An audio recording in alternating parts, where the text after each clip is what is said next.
Bismillahirrahmanirrahim.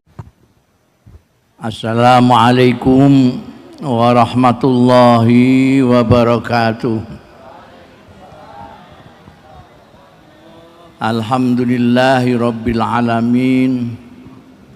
Wassalatu wassalamu ala asrafil anbiya'i wal mursalin Sayyidina wa maulana Muhammadin wa ala alihi wa sahbihi ajma'in, amma ba'd. Hadaratil afadil, sadatil masyayikh wal asatidzah wal ustazat, serta segenap pejabat yang hadir, baik TNI, Polri maupun sipil, ibu-ibu, bapak-bapak, saudara-saudaraku sekalian yang saya hormati.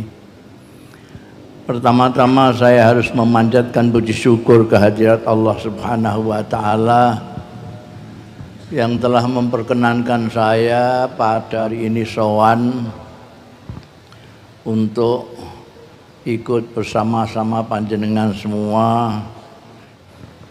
Mudah-mudahan perjumpaan kita pada hari ini mendapat ridho dari Allah Ta'ala, manfaat, barokah fid dini wa dunya wal akhirah. Ini ada kekeliruan teknis. Menurut randomnya itu saya cuma doa.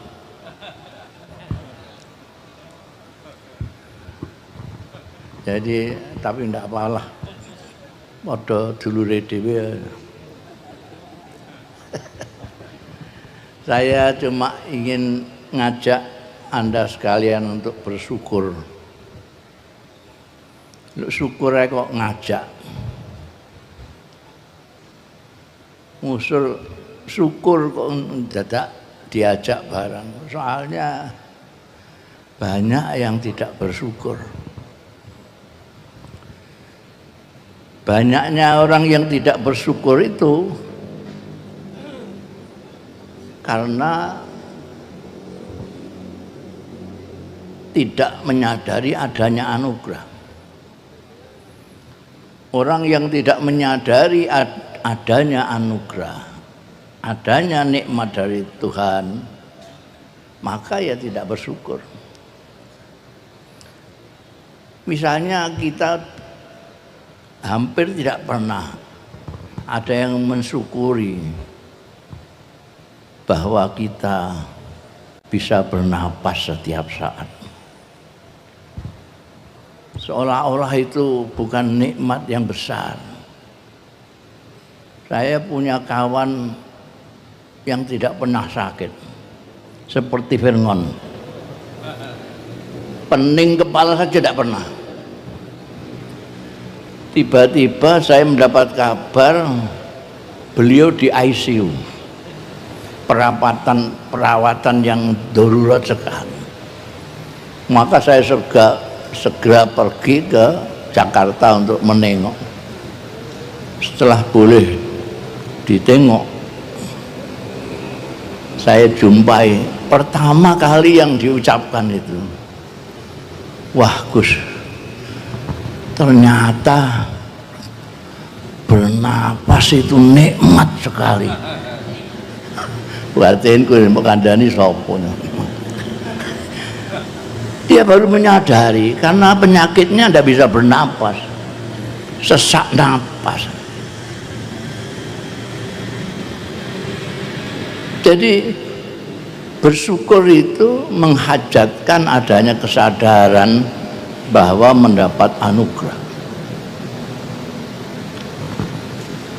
Kita tidak pernah mensyukuri diberi anugerah Indonesia. Karena sampean paling adoh lunga ning Demak. Bedung bangsane. Saya tidak sombong, saya hampir sudah keliling ke dunia. Amerika sudah, ke Eropa sudah, Timur Tengah sudah, Jepang sudah, Korea sudah. Setiap saya datang di negara-negara yang katanya maju itu, saya selalu teringat Indonesia. Kenapa? Karena di sanalah saya merasakan betapa Allah Ta'ala itu memanjakan kita, bangsa Indonesia, dengan tanah air yang begitu subur, dengan manusia-manusianya yang begitu ramah.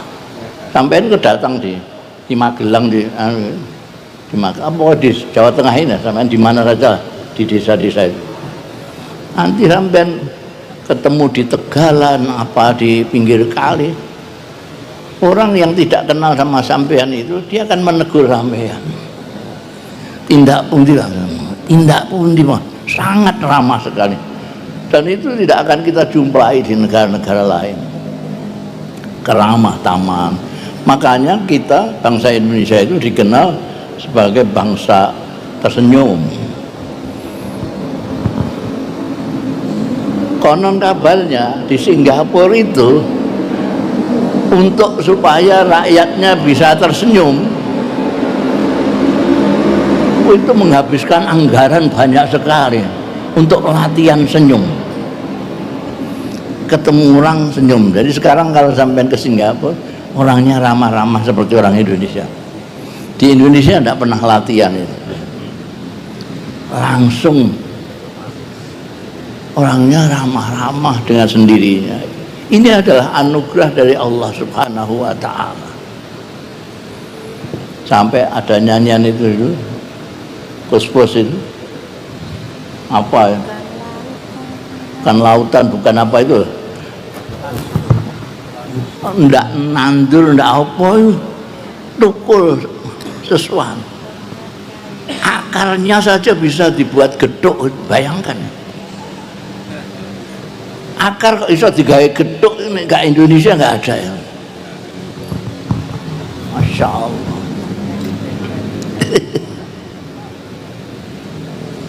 Kita mempunyai lautan dengan segala macam makhluk-makhluk lautnya yang bermanfaat gratis.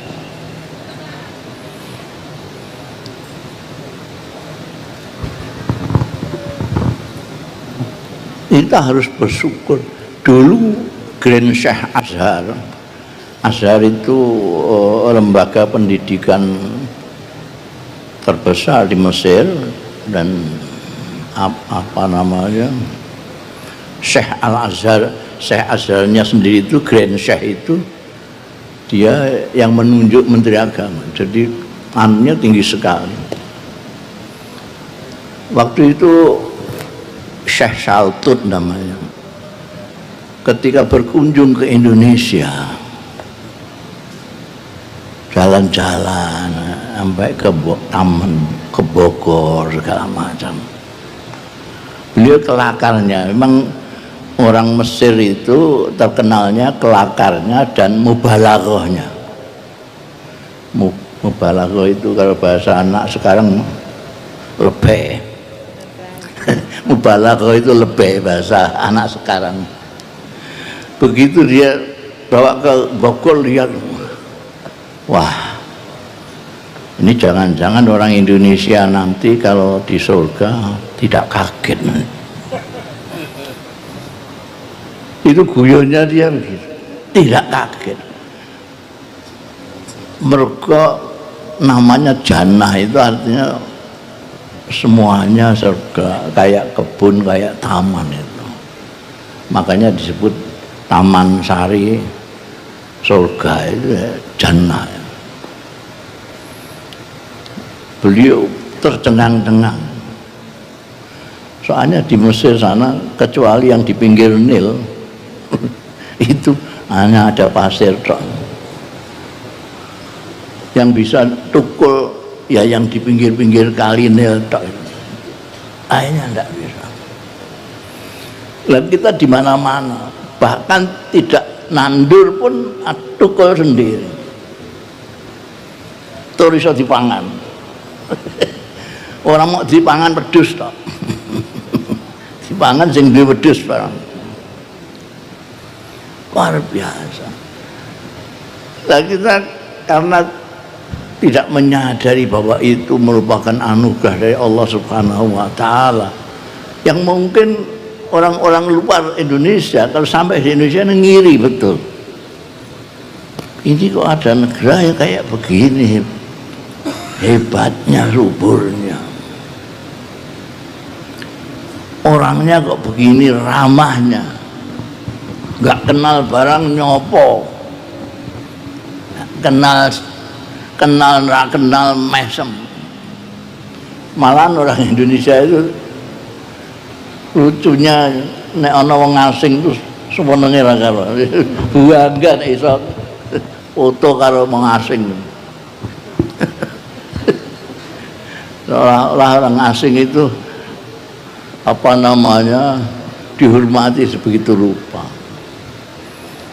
Nah, memang orang kita kan begitu, menghargai tamu itu memang luar biasa.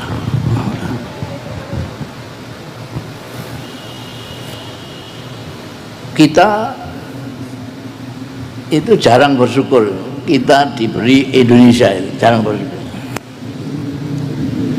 Kita dijadikan orang yang beragama juga jarang bersyukur. Orang beragama itu mempunyai potensi baik tanpa pengaruh luar. Orang yang beragama mempunyai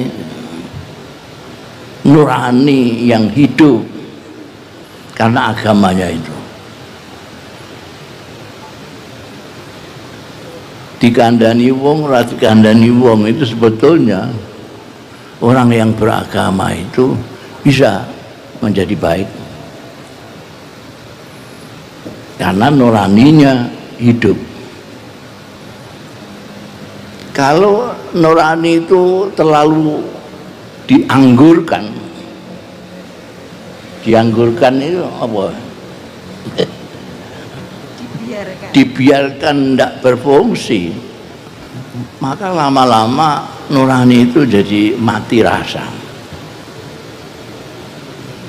Karena itu kita perlu adanya kumpul-kumpul seperti ini agar nurani tidak menjadi mati.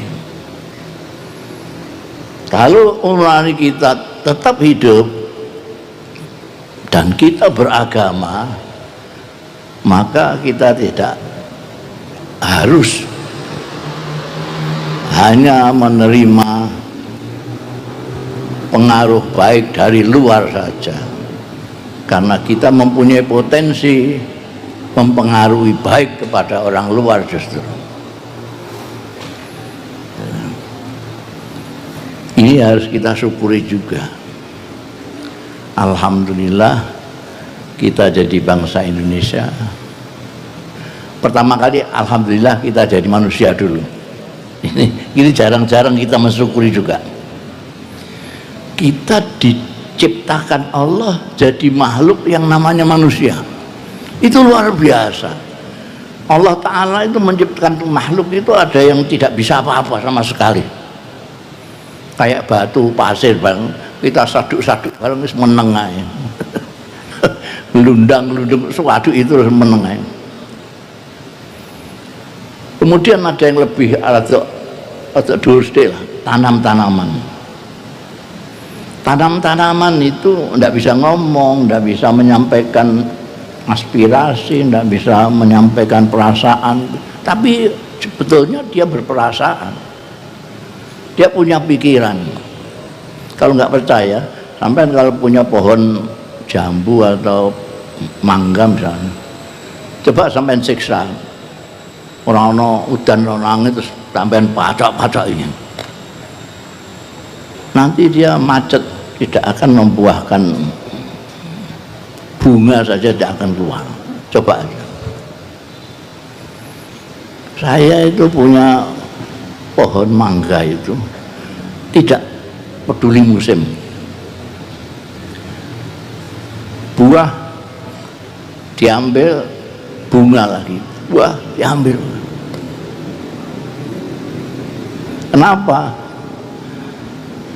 itu setiap hari tak los-los, pohon itu tak los-los.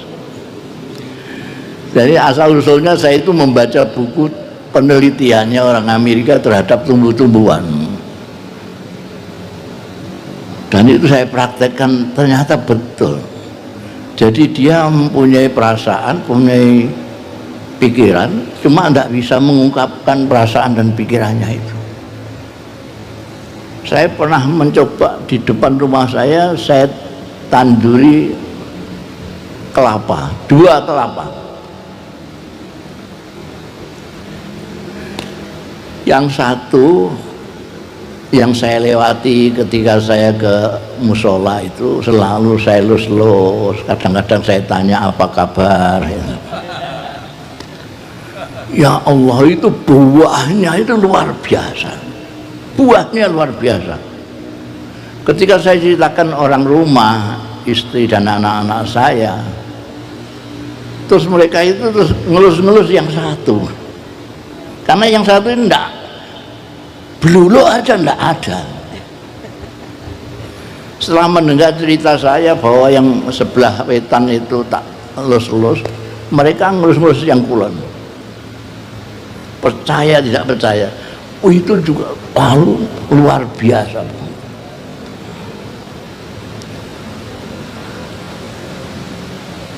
Jadi pertama batu, pasir, segala macam yang tidak bisa apa-apa. Kedua tumbuh-tumbuhan yang bisa merasa, bisa mikir tapi tidak bisa mengungkapkan.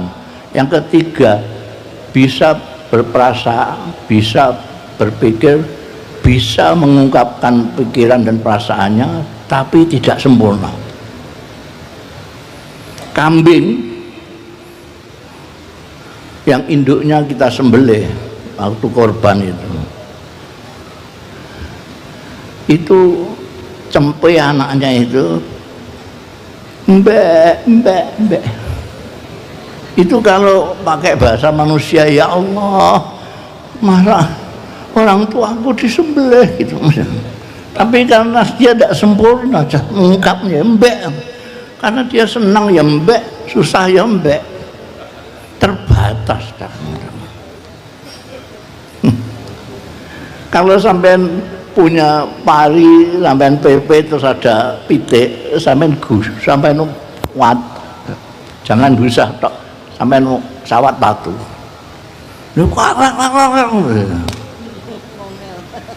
Itu sebetulnya, ya Allah, ngono ae kok nyawat itu.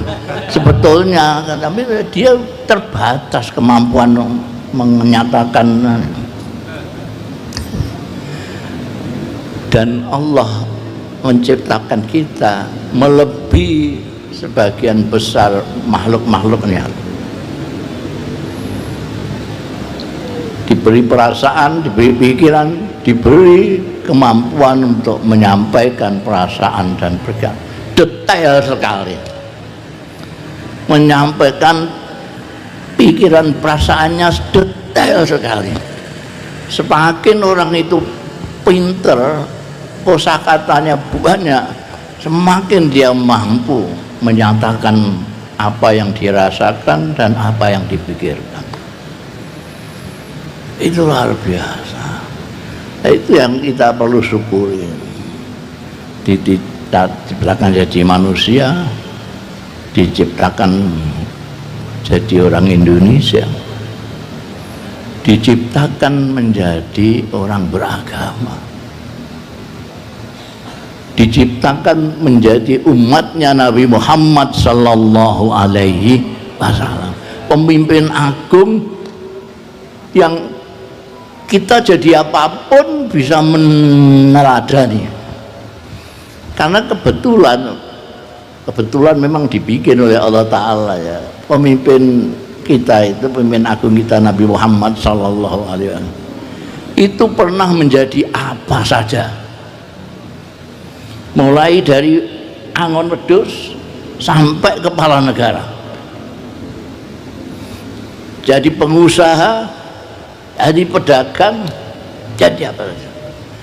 Jadi kita jadi apapun bisa meniru beliau. Kita jadi orang biasa bisa meniru beliau. Kita jadi pimpinan bisa meniru beliau. Kita jadi pedagang bisa meniru beliau. Kita menjadi komandan bisa meniru beliau. Karena beliau jadi komandan sudah pernah, Angon Wedhus pernah, kepala negara pernah, jadi kiai pernah, jadi macam-macam.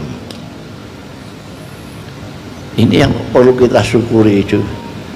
Jadi syukur sebagai manusia, syukur sebagai bangsa Indonesia, syukur sebagai orang beragama, syukur sebagai umatnya Nabi Muhammad Sallallahu Alaihi Wasallam. Nah, syukur kita itu apa? Syukur kita bagaimana? Apa syukurnya kita itu? Seperti kebanyakan pembawa acara itu, mari kita nyatakan syukur kita dengan bersama-sama menyatakan Alhamdulillah. Apa cuma begitu aja? Itu hanya ucapan terima kasih. Orang tua kita, ibu kita misalnya memberi kita baju baru, kita masa hanya terima kasih lah, ketemu lagi terima kasih, tapi bajunya tidak dipakai, malah ngelapi meja misalnya. Yang kasih itu marah, meskipun bilang terima kasih, tapi bajunya dibuat ngelapi meja. Lebih baik tidak usah muni terima kasih, tapi bajunya dipakai, Jumatan dipakai, undangan dipakai, bah nerima no tenan cah iki, tak wenehi pakaian dinggo terus. Kita ini menurut saya bukan tidak syukur, kurang syukurnya. Diberi Allah Ta'ala anugerah, dikasih Indonesia tok itu, dijadikan bangsa Indonesia tok itu sudah luar biasa besarnya anugerah itu, luar biasa. Di negara-negara, banyakkan negara di Eropa, di Amerika, di Timur Tengah, mereka mempunyai 4 musim. Kalau musim panas, semua yang sampean pegang, logam-logam sampean pegang itu panas semua. Kalau musim dingin, sampean kemulan keluar dari siji nengket teter dhewean, kademen dhewe. Dingin sekali, kalau panas sekali. Mereka mempunyai satu musim yang dianggap surga bagi mereka, adalah musim semi. Dan musim semi di sana itu tidak lain dan tidak bukan seperti kondisi kita selamanya. Kita ini di musim semi terus, tidak pernah musim panas, tidak pernah musim dingin, musim semi terus. Nah, ini jarang kita syukuri bahwa kita mempunyai negeri yang seperti ini. Malhasil, karena itu saya selalu mengingatkan, marilah kita bersyukur. Mensyukuri artinya kita menggunakan apa yang dianugerahkan Allah kepada kita dengan sebaik-baiknya. Kalau baju, ya memang dipakai baju, bukan dipakai ngelapi meja. Apa yang dianugerahkan kepada kita, kita gunakan sebagaimana mestinya. Saya kira itu, kurang lebihnya mohon maaf. Wallahu muwaffiquna ila ma fihi ridha. Astaghfirullahalazim li wa lakum wal afu minkum. Wassalamualaikum warahmatullahi wabarakatuh.